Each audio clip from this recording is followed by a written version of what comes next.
Morning, everyone. Good morning, peeps. All right, let's do this. Don't forget, if you're new to the channel, please hit that subscribe button. Don't forget as well to like and share the vids. Cheers. All right. What should we talk about? What's that? You know what? I think we should talk. I think we should continue the conversation. I had it yesterday on the live about Steve Gray and that performance. Him. For those of you that have not seen the fight between Ponce and Ritson, Ritson was getting beaten up in that fight. You know what I mean, he was getting touched up quite a lot. He was. And in the 10th round, he got put down. I think it was a body shot. It was a body shot. Got put down, and the towel came in from the corner. The corner was like, okay, we've seen enough.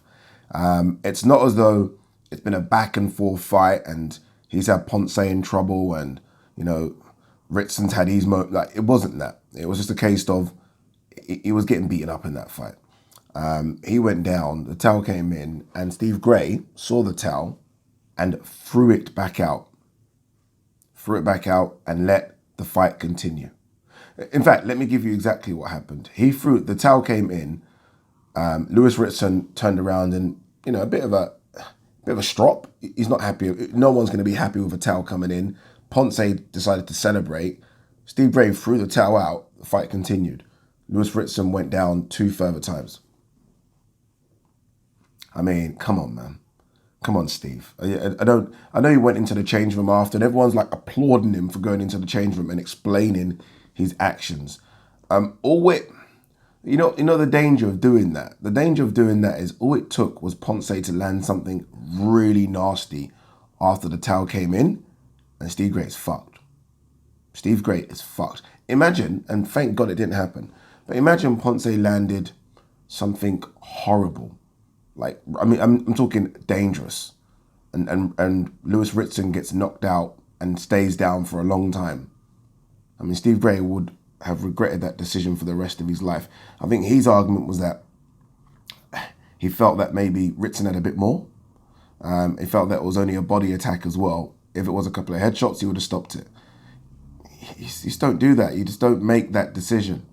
If the corner have seen enough, look, every time Ritson's going back to the corner are probably looking at him, deep in his eyes, like, are you okay? And they're probably thinking, okay, one more round.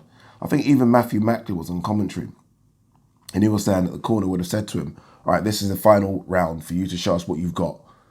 If there's anything in there, if it gets dangerous, or, if you still are shipping punches, we'll stop it. That happened, they done that. And then Steve Gray took it upon himself to say, no. I think he's got a bit more. Let him continue. Crazy decision from Steve Gray. The British Boxing Board of Control need to we need to have a word with him. They do.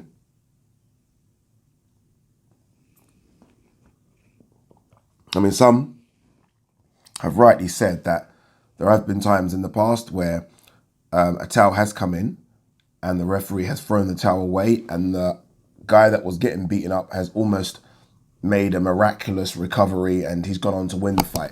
That's true, but in those fights, they were back and forth affairs where it was like, oh my God, he's hurting him. It was back and forth affairs. It wasn't one-way traffic. Yesterday, or should I say Saturday night, was one-way traffic. It was. I mean, Ponce had Ritson hurt from the first round with that body shot, and Ritson done well to survive that. A lot of you were saying, what next for Ritson? No, not retirement. I mean, I've seen some people say retirement. No, not retirement. It's just a case of that's now where we know he is, right? He's not world level. He's not fringe world level. There's an argument to say he's fringe European level. That's where he is. So you just have those kind of fights. Not a problem with that. Still some money to be made. I mean, Matchroom, alongside obviously the Zone now, are going to go and reach out to different territories. He sells tickets up in that Newcastle area. So there's no point retiring. I think the problem that he's seen is well, twofold here. He was too big for 135. He was. But the problem is he was bashing people up at 135. Especially over here in the British scene. He's not carried that power up to 140. So all those punches yesterday that it was landing on Ponce at 135, especially on the British level, people were falling over. So it must be demoralising when you're landing some of your best shots and guys are just walking through them at 140. So he's clearly not carried his power up to 140. And at 140, he's just the same size as everyone. Yeah, that's not So they've got a few decisions to make. But I think the biggest one is that, yes, continue. But unfortunately, we now know the ceiling for him. For Ponce, I mean, he's going to be a bit of a problem for people coming up. So what's that? I think 28 fights for Ponce, 25 knockouts. He's a bit of a problem.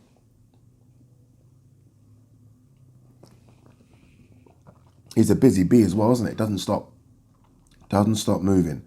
So yeah, good luck to both of them. Good luck to both Ritson and what he wants to do next, and Ponce, who I think now is mandatory, I think, or maybe one more for Josh Taylor's title. Or Josh Taylor's got all of them in it, but yeah, Josh Taylor's IBF belt. September 25th seems to be the date for AJ Usyk. Cool. We'll wait and see what happens with that. My studio, guys, I don't know if you watched the live yesterday, but I did confirm that I have the studio. It's done. It's mine. The tenant moves out at the end of the month. I move in. There's a lot that needs to be done. Like it's actually quite daunting. I couldn't sleep last night because there's so much in my head. I'm thinking, okay, this needs to be done. That needs to be done. Like, you know, when you watch a proper sit down podcast / interview, it's not just one camera, is it? It's like you got one camera that's on both. Then when one person's talking, you got a camera on that person, and when that person's talking, so it's like 3 cameras, lighting. Because right now it's just a shell. It's a white shell. Obviously, I don't want it to be white. I want it to kind of have this same look and feel. So there's a lot to be done, but the hope for me is, and this is a bit of a long shot, that I get in there before Fury Wilder 3, so we can do a live watch along from the studio. You never know.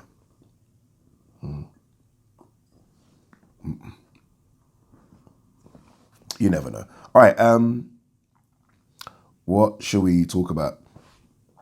SHAKUR Stevenson got the win over Jeremiah Nakatila. A shutout. He came on his Twitter page and apologized for the performance. My guy, move on. It's okay. I feel like a lot of fighters nowadays, if they don't get like, if it's not a 10 out of 10 performance, they feel like they need to apologize. Don't have to, man. Don't have to. You got the job done over a Nakatila who isn't that shabby. I've seen Nakatila fight in South Africa. He isn't that shabby.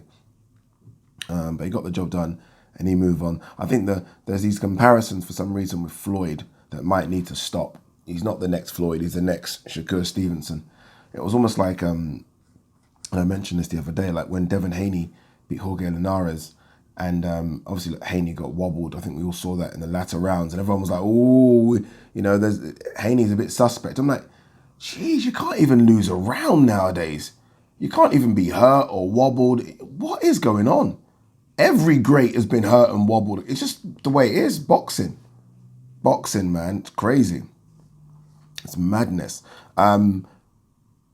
Joe, what am I talking about? Lewis Ritson. So Lewis Ritson's fight yesterday was obviously Sky Sports' last fight with Matchroom.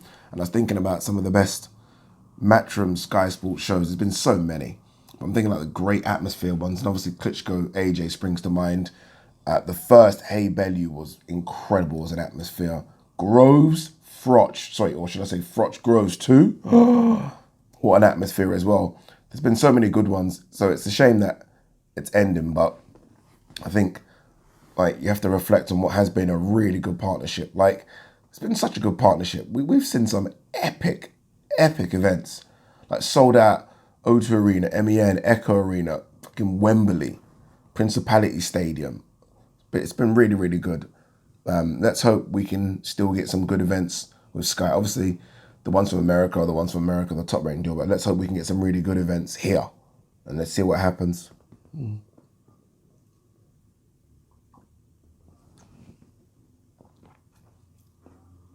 Good win for Pedraza.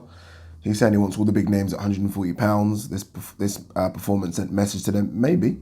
I think he was going into the fight. A lot of people were saying like, you know, he was going to lose. So yeah, it's a good win for Pedraza. Pedraza's solid, you know. Pedraza is a good fighter. I think people maybe look at the fact that he lost to Loma and Gervonta Davis slept him.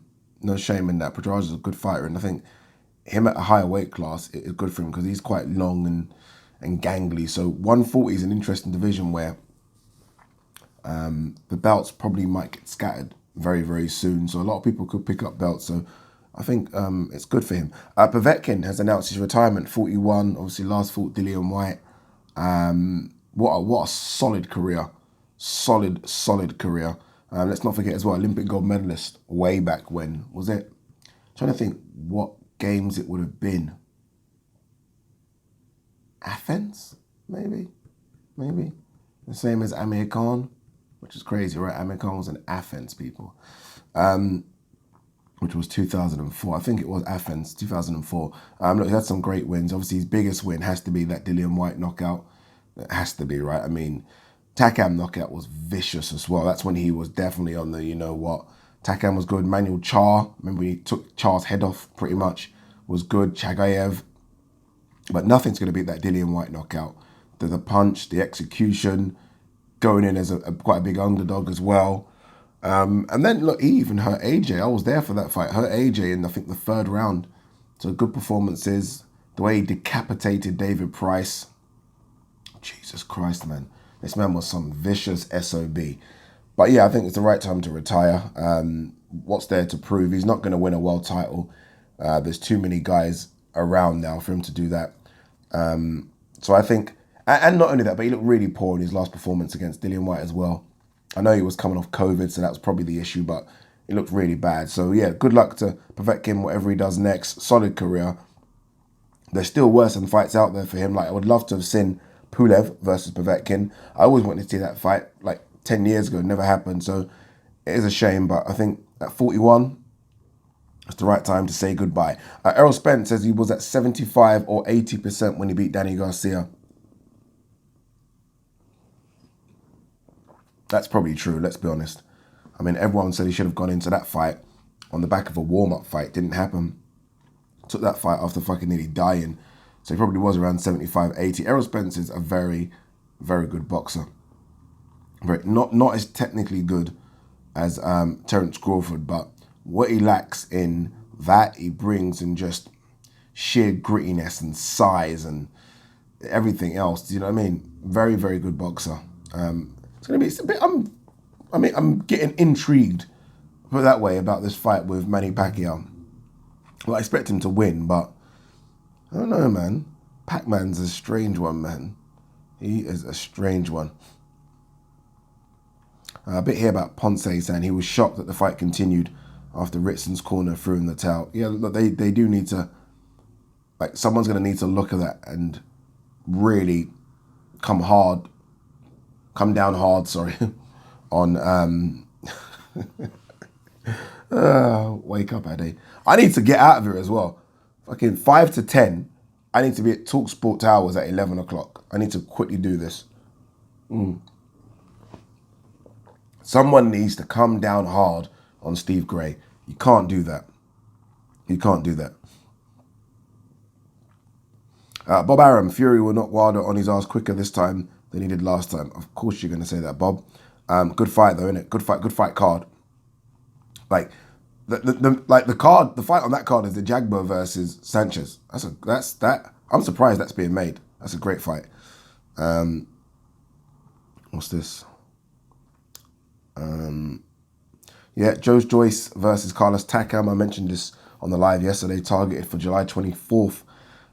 This is from Frank Warren saying this. It's a bit of a shame for Joyce. Obviously, look, Carlos Takam is the kind of fighter he would have wanted to fight a while back on this come up when he was literally asking for everyone. At 35, I think that's Joyce's age, you don't really want to fight Carlos Takam now. You know, not that he can't beat Carlos Takam, because I expect him to beat Carlos Takam, but you don't get much from that. I mean, the drop-off from, and this is a fallout now of this AJ Fury thing. He was going to fight Usyk. That's the fight. You know?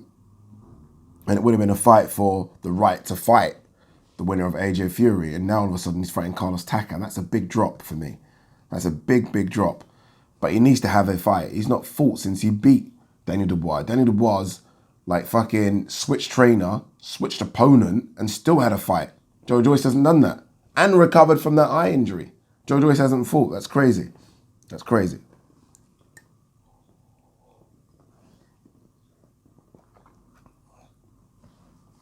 This is quite interesting. This Teofimo Lopez news that he will return to ESPN pay-per-view on October 2nd. So they've already put a date in for him to fight. This is after he sorted out his top rank contract. I don't like that. I don't like the idea of putting a date on him to fight when he's got a fight coming up. If I'm Kambosos, look, just announce this after the fight. If I'm Kambosos, I'm looking at that thinking, oh, okay, well, you've already put a date for him to fight when he's not fought me yet. I'm going to derail him. I'm going to stop it. That will motivate me big time. I remember they used to do that with AJ coming up. But that was different, right? Because they knew AJ was going to knock over these tomato cans. And they used to have like 2 or 3 dates for AJ. I remember I even asked AJ, does that not put pressure on you when they've already booked you in to fight in 4 or 5 weeks' time? But that's different. Like, Kambosos is no joke. And they've already said, okay, October 2nd, Teofimo Lopez is fighting on pay-per-view. I'm sorry, I think that's a bit of a piss take. And I mean, I think Kambosos is going to not shock people. I know he's going to shock people, but he's not going to win. But he's going to shock people with his performance. But look, you never know if he could win. I mean, that would be one hell of an upset. All right, anything else before we rush off? I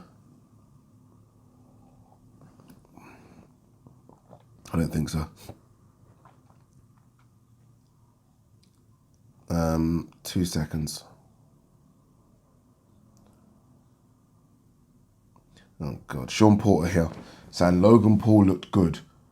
Looked like he could do some damage in boxing. Oh, stop it. I feel like, I'm not joking, I feel like these guys are paid to say some of this stuff. What? Done.